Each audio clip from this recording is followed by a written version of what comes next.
I'm Brianstormed. This is how to play defense in NHL 20 Part 1. You know what it means when there's a Part 1? That means there's probably going to be a Part 2 and a Part 3 and a Part 50. No, you can keep dreaming though. So stay tuned for those. In this video, we're going to talk about the most powerful tool that I can instill upon you, and that's going to be the defensive skill stick. Before we can get into playing defense, however, we have to go over how to not play defense. This isn't soccer. There's no need for that on the ice. But this is an all too familiar sight in the NHL games. Scoring on yourself. Your opponent can make this great play, your goalie can make a great save, and then you just ruin it. Dan Girardi, everybody. Or maybe it's Coburn for standing right there. So let's talk about the greatest defensive tool in NHL 20, the defensive skill stick. We're going to talk about how I use it, what makes it stand out, the little things that make it effective, and more. Not in that order. Maybe I'll start with and more. So the reason why it's called the defensive skill stick is because it is entirely up to you. Your control, your skill that determines your success with it. To use it with skill stick controls, you press the RB or R1 button down and then guide your stick with the right stick. It's extremely effective because you pretty much create the path for your opponent to skate. They have to skate around your defensive skill stick. That way, you're forcing the puck carrier to the outside, and you're not getting a penalty. Just look at how smooth that skill stick movement was. Didn't touch his skates, didn't touch his body, and I accomplished what I needed to accomplish by not letting him take a good shot. The defensive skill stick is used to cut people off, like in this play. Either you're just skating into the puck like this, or the puck carrier is going to skate into you.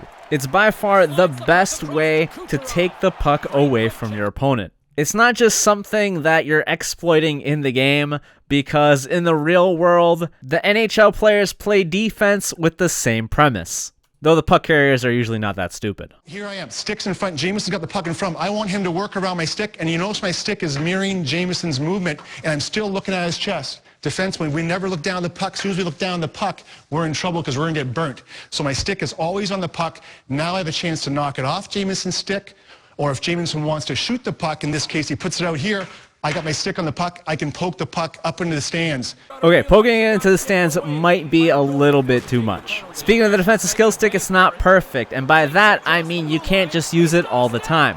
My opponent's going to demonstrate that really well. So shout out to whoever's abbreviation is TKS. He's going to use the defensive skill stick on me a little bit too far away. He's not able to poke the puck off, and he's going to lose a lot of speed doing that. That causes me to get right by him for the breakaway. So keep that in mind when you're using the defensive skill stick.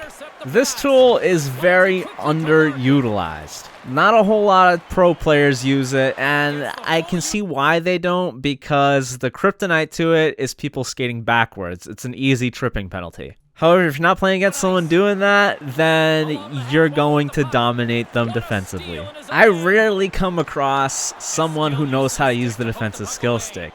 And when I do, after the game is over, that person sends me a message saying, "I love your YouTube channel." And that gives me the impression that they learned the defensive skill stick moves from me. And there are others that learned it on their own, so those guys are pretty smart cookies. The defensive skill stick isn't just used to strip away the puck. It can block shots like this, granting you an achievement. So always keeping your stick in front of your opponent can stop him from getting quality opportunities like this. You may be trying to go for the puck, but you'll end up blocking a shot instead.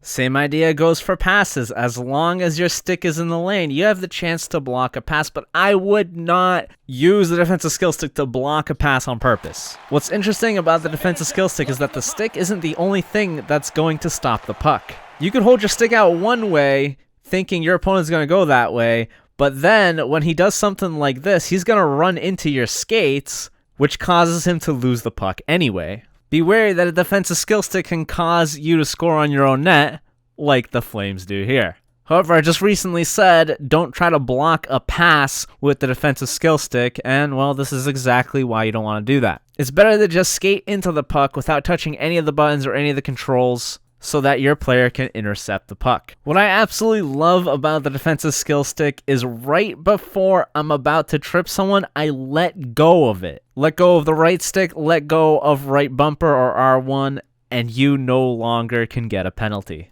So that's how the defensive skill stick is used. Going into practice mode, you can see just to what extent your stick could be extended to and how you can move around with the defensive skill stick. Imagine right now I'm holding the R1 or RB button. Wherever my player is moving his stick around, that's where my right stick is.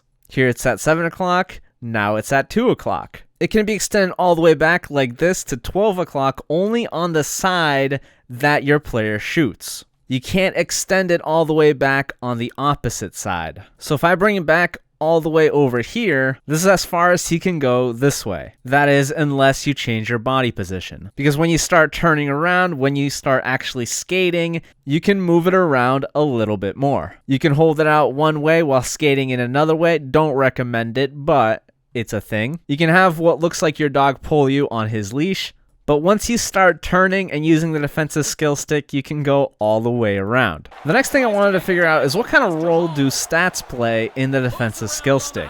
So I went in with Team Japan and tried to use the defensive skill stick against Team Canada. Now you might not see a whole lot here. You might think that, wow, you're just really slow with your reaction time. And I would say try it for yourself, because the lower your stats, it's going to be the stick checking stat, the slower you move your stick around. Here I created Joe's NHL. Why is it Joe's NHL? It's because he owns the NHL with those stats. I dropped him down to 36 stick checking and found similar results. It didn't actually change my ability or the probability of me taking the puck away from the opponent, but when it takes forever for you to move your stick around to where the puck is, then of course it's going to be harder to take the puck away from the opponent. Finally, we did the reverse. 99 stick checking. What does that effect have on the defensive skill stick? Well, it looks like your guy is using baking soda. It's not actually this fast, just fast forward it. However, I did find it more difficult to use the defensive skill stick when it was so fast.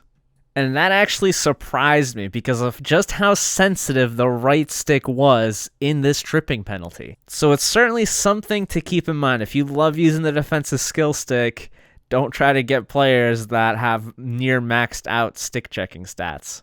I mean, maybe you do like that about the defensive skill stick. However, I don't play first-person shooters like Halo or Call of Duty on the max sensitivity. That's not me. So that's my video on the defensive skill stick. Hopefully you learned not just from me, but also the real-world videos. Actually, there's just that one video where he was actually showing how to play defense. Hope it helps you guys play better defensively. And make sure to stick around for part 2 where I go over more ways of playing defense.